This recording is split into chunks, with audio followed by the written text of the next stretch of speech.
And tonight, the Fort Wayne Plan Commission will consider whether or not to allow a shooting range to be built near Glenbrook Mall. Jeff Newmeyer is live from Coldwater Road with more on the proposal, Jeff, that has at least a couple of critics.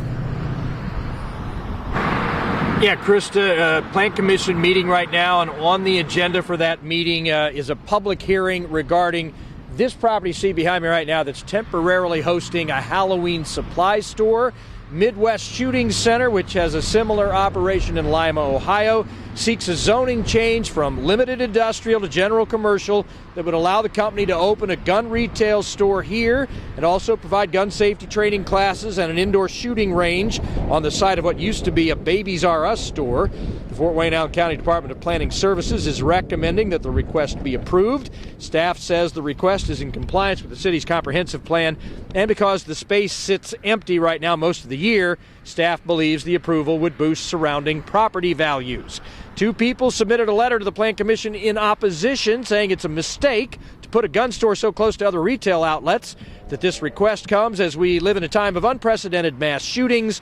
They also argue, why do we need another shooting range when there is already one barely 2 miles away? That doesn't persuade a couple of Plan Commission members we talked to.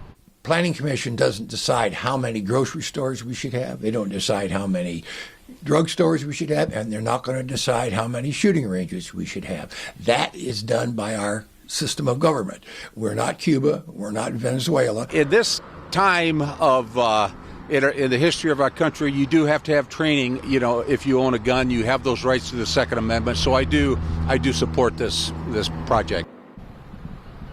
Now, the Plan Commission will be hearing from representatives, we believe, of Midwest Shooting Center tonight, as well as any opponents who show up to speak.